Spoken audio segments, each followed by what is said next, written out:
평등한 권리를 위한 여성들의 싸움은 지난 150년 동안 지속됐습니다. 20세기 초까지만 해도 고등교육, 투표권, 은행계좌 개설, 직업 영역에 참여, 공무원 혹은 경영진 지위 획득, 예술활동 등은 여성들에게 허용되지 않았습니다. 19세기부터 여성들은 이러한 상황에 반기를 들고 오랜 시간 싸웠고 서구 세계를 비롯한 선진국들에서는 이러한 요구들이 대부분 충족되었습니다. 한편으로는 공산주의의 물결이 강하게 일어나면서 마르크스와 엥겔스의 이론대로 여성 문제가 계급 문제로 전환되었습니다.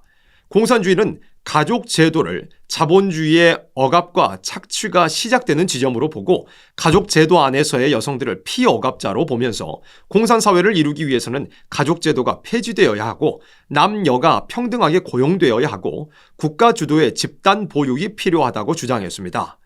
여성의 해방은 가부장적 전통 가족 제도를 폐지하고 여성을 생산 과정에 포함시키는 것이라고 보았습니다. 이후 시몬드 보부아르는 여자는 태어나는 것이 아니라 만들어지는 것이다 라고 하면서 여성들은 남성들에 의해 억압을 당하기 때문에 남성과 동등한 특권을 누리기 위해서는 자신의 여성적 정체성을 부인해야 한다고 주장했습니다. 가부장적 압제의 사슬을 깨부수고 모성의 노예 상태로부터 도망하여 직장 생활에서 성공하고 해방된 성에 탐닉할 수 있어야 한다. 이를 위해서는 피임과 낙태가 필수적이다 라는 것이 보부아르의 주장입니다. 이런 주장들의 영향으로 성도덕에 대한 거부, 결혼, 모성, 가족에 대한 거부, 낙태가 여성의 인권이 되는 것, 직장 여성이 여성의 유일한 롤모델이 되는 것, 남성과의 권력투쟁 등 급진적 페미니즘이 공고하게 구축됐습니다. 이후 페미니즘의 주제는 평등권을 넘어서기 시작합니다.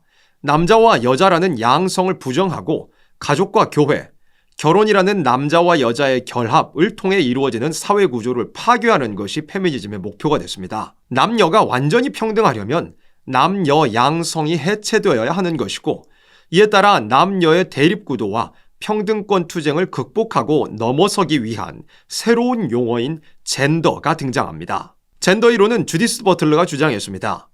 버틀러는 양성체제를 자유를 제한하는 감옥으로 자연에 의한 차별, 또 해방되어야 할 자연의 독재라고 설명합니다. 고정된 성별인 남자와 여자라는 것은 존재하지 않으며 환상일 뿐이고 너무 자주 반복되어서 우리가 믿게 되어버린 것에 불과하다고 주장합니다.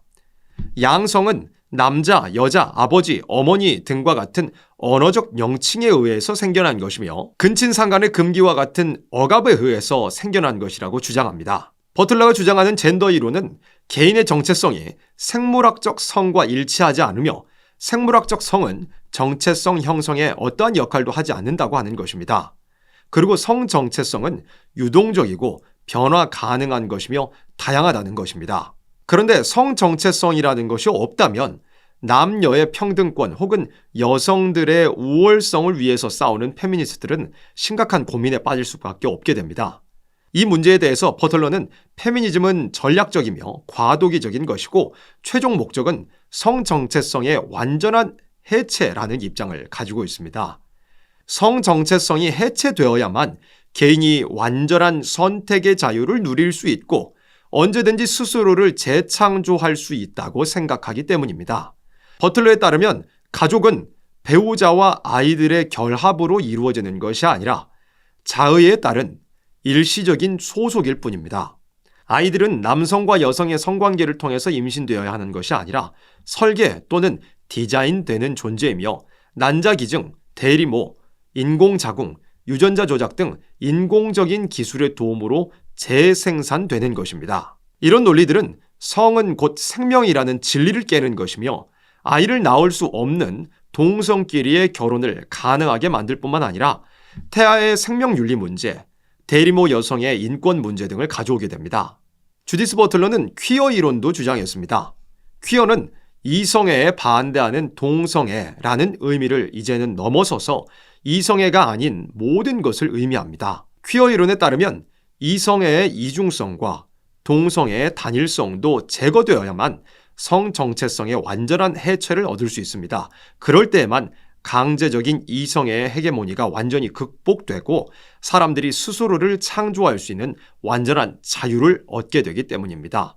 복잡하게 들리지만 간단하게 요약하면 모든 것을 해체해야 된다는 겁니다. 퀴어, 젠더라는 용어들은 현재 대학에서, 공공기관에서, 회사에서, 입법 과정과 미디어에서 고상한 용어처럼 사용되고 있으며 젊은 세대들은 젠더 이데올로기를 근대적 사고의 성과로 배우고 있는 현실입니다. 남자와 여자의 평등권에 대한 문제부터 남녀 양성의 해체까지, 페미니즘에서 젠더 이데올로기까지, 현재의 세대는 창조주 하나님께서 세상을 만드시며 정하신 모든 것을 해체하고 인간 스스로 새로워질 수 있다는 극도의 교만에 빠져 있습니다. 죄악에 대한 연구는 갈수록 발전하여 인간 스스로도 무엇인지 명확히 정의할 수 없을 정도로 죄악이 고조된 시대가 되었습니다.